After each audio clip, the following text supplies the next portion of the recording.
शेतकरी मित्रांनो, मी जो आज तुम्हाला घटक सांगावलो ना, तो फक्त तुम्ही जीवामृतामध्ये वापरा आणि फक्त तुम्ही त्याचा रिझल्ट बघा. रिझल्ट. तर रामकृष्ण हरी मंडळी, स्वागत आहे कृषी मित्र आनंद या युट्यूब चॅनलवर.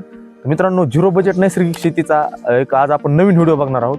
तर शेतकरी मित्रांनो, तुम्ही कधी असा विचार केलाय का की आपण जो रासायनिक खताचा किंवा निविष्ठांचा वापर करतो हे करत गेल्याच्या नंतर काही वर्षांनी या मातीचं काय होईल? तर ही माती जी आहे ती नापीक होणार आहे. कारण याच्यामध्ये आपण वापर करू करू सर्व स्वतःलाही मारत चाललेलो आहोत आणि मातीलाही मारत चाललेलो आहोत.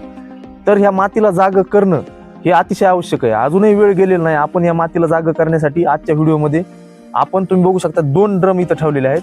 तर एका ड्रम मध्ये आपण नॉर्मल जे नैसर्गिक शेतीसाठी वरदान ठरलेलं जीवामृत आहे ते नॉर्मल पद्धतीने बनवलेलं आहे आणि ह्या दुसऱ्या ड्रम मध्ये या नॉर्मल पद्धतीने बनवलेलाच व्हिडिओ आपल्या चॅनलवर आहे, तुम्ही ते बघू शकता. आणि दुसऱ्या ड्रम मध्ये आपण ह्या जीवामृतामध्ये ताक आणि जे दुसरं आहे आपण गोमूत्र याचा वापर कशा प्रकारे करणार आहोत जेणेकरून हे अतिशय इफेक्टिव्ह याचा आपल्याला 5 ते 10 पट जास्त नॉर्मल जीवामृतापेक्षा फायदा पाहायला मिळणार आहे. तर ते कसं बनवायचं, याचं प्रमाण काय, याचं वापरण्याची पद्धत, लागणारं साहित्य, सायंटिफिक दृष्ट्या कसं व्यवस्थित आपल्याला बघता येईल ते आपण आजच्या व्हिडिओमध्ये बघणार आहोत. आणि ठिबक वाटा जाण्यासाठी आपण एक जुगाड बी केलेला आहे ते बघणार आहोत. त्यासाठी व्हिडिओ खूप महत्वाचा आहे, तुम्ही शेवटपर्यंत बघा, तुम्हाला नक्की फायदा होईल. चला तर मग व्हिडिओला सुरू करू. तर शेतकरी मित्रांनो, जे लागणारं साहित्य आहे, त्यामध्ये आपण आज एक नवीन घटक घेतलेला आहे, तो म्हणजे ताक. आता 200 लिटर पाण्यासाठी आपल्याला 2 ते 4 लिटर आंबट वास येणार असं ताक घ्यायचं आहे. ताक का वापरायचं आहे, त्याचे काय फायदे होणार आहेत जीवामृतामध्ये, हे मी व्हिडिओच्या पुढे सांगितलं आहे. त्यासाठी तुम्ही व्हिडिओ शेवटपर्यंत बघा.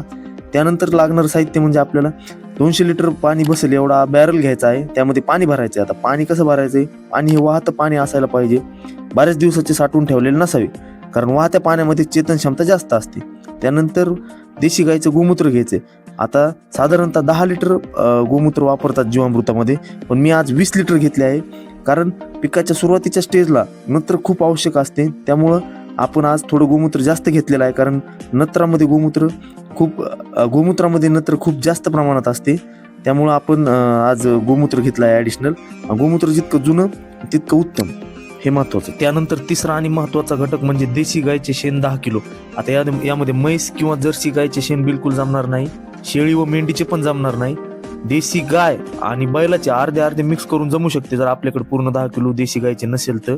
व देशी गायचे शेण जितके ताजे असेल तितके जीवामृतासाठी उत्तम आहे. आणि ज्या गायीनं वासराला जन्म दिलेला नाही किंवा दूध देत नाही अशी जर गाय असेल तर तिचं शेण देशी गायचं सर्वात उत्तम आहे, कारण तिची जी एनर्जी खर्च होणार होती दूध देण्यामध्ये किंवा वासराला जन्म देण्यामध्ये, ती एनर्जी तिची पूर्णपणे शेणावाटा बाहेर पडलेली असते. त्यामुळे अशी जर गाय असेल तर एकदम बेस्ट आहे. आणि त्यानंतरचा जीवामृत बनवण्यासाठीचा घटक म्हणजे गुळ 1 ते 2 किलो. यामध्ये काळा सेंद्रिय गुळ असेल तर उत्तम, नाही तर कोणताही चालतो. त्यानंतर 5वा घटक म्हणजे डाळीचं पीठ 2 किलो. यामध्ये हरभरा, चना, लोबिया, राजमा, मूग, तूर, उडीद, कोणाचीही सेपरेट डाळ चालते 2 किलो, किंवा सर्वांची थोडी थोडी मिक्सही चालते. डाळ का घेतो आपण, कारण डाळीमध्ये प्रोटीन खूप जास्त असतात, जे की सूक्ष्मजीवांचं अन्न बनतात, नायट्रोजन उपलब्ध होण्यासाठी खूप उपयुक्त आहे. डाळ टाकल्याने जीवामृत जिवंत व अधिक ताकदवान बनते व फर्मेंटेशनची प्रोसेस फास्ट होते. त्यानंतर 6वा जो घटक आहे तो 3 बोटात येईन आपल्या एवढी बारीक माती झाडाखालची, जिथे की रसायनाचा वापर नाही झालेला, जंगलातली माती किंवा वारुळातील माती, कोणतीही मुठभर माती आपल्याला चालते. यामध्ये वडाखालची बी असेल समजा, जिथं की रसायनाचा वापर नाही झालेला, तर ती चालते. मित्रांनो, सगळ्यात पहिल्यांदा आपण ताक टाकून घेतलेलं आहे, तुम्ही बघू शकता. त्यानंतर आपण गोमूत्र टाकून घेतलेलं आहे 20 लिटर जवळपास ड्रममध्ये, तुम्ही बघू शकता. त्यानंतर जे डाळीचं पीठ आहे ते व्यवस्थित साईडला बकेटीत पाण्यात काढून घ्यायचं आणि त्यातल्या सगळ्या गाठी एकदम बारीक करायच्या, जेणेकरून ड्रिप वॉटर जाण्यासाठी काही अडचण येणार नाही. त्याला बारीक अशा त्याच्या गाठी फोडून घ्यायच्यात आणि त्या गाठी फुटल्याच्या नंतर आपल्याला त्याला टाकायचं आहे ड्रममध्ये, व्हिडिओमध्ये दाखवल्याप्रमाणे.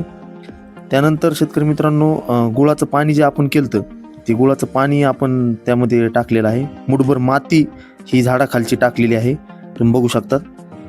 त्यानंतर मित्रांनो, शेणासाठी आपल्याला शेण एका सुती कापडावर ओतून घ्यायचे, साडीच्या धुडक्यावर असं त्याची गाठ बांधायची अशी दोरीच्या साह्यानं, जेणेकरून साईडला एक बी कण निघला नाही पाहिजे. पॅक अशी गाठ बांधायची सगळी, आणि त्यानंतर गाठोडं करून त्याचा आपल्याला त्या ड्रममध्ये या व्हिडिओ दाखवल्याप्रमाणे सोडायचे, जेणेकरून आपल्याला ड्रिप वॉटर जाण्यासाठी आपल्याला हे 6 दिवस झाडाच्या सावलीवर होणार नाही. आणि दिवसातून 3 वेळेस आपल्याला त्याला ढवळायचं आहे. घड्याळीच्या दिशेने 12 वेळेस आणि घड्याळीच्या उलट्या दिशेने 12 वेळेस ढवळायचं आहे आणि त्यानंतर आपल्याला ते जीवामृत परफेक्ट असं बनलेलं पाहायला मिळतं. तर मित्रांनो, आपलं ते 6 दिवस जीवामृत बनतंय तोपर्यंत आपण यामध्ये ताक वापरलंय, त्याचे किती फायदे मिळणार आहेत आपल्याला ते बघू. ताक उपयुक्त जीवाणू वाढवतात. ताकामध्ये लॅक्टोबॅसिलस जीवाणू असतात. ही जीवामृतात गेल्यावर चांगले जीवाणू झपाट्याने वाढतात.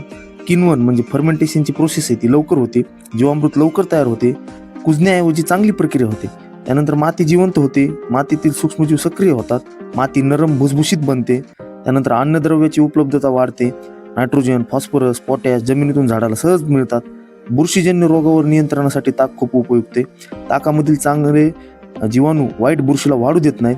त्यानंतर 6वा नंबर म्हणजे मुळांची वाढ चांगली होते, रोपांची मुळे मजबूत होतात, झाडाची पकड वाढते, झाडाचा ताण कमी होतो, उष्णता, पाणी, ताण अशा परिस्थितीत झाड तग धरते. बघा मित्रांनो, ताक जीवामृत टाकल्यामुळे किती असंख्य असे आपल्याला फायदे मिळतात. चला तर आपलं ते 6 दिवसानंतर बनलं असं जीवामृत. शेतकरी मित्रांनो, 6 दिवसानंतर हे आपलं जीवामृत ताक वापरून जे आपण बनवलं होतं ते बनलेलं आहे.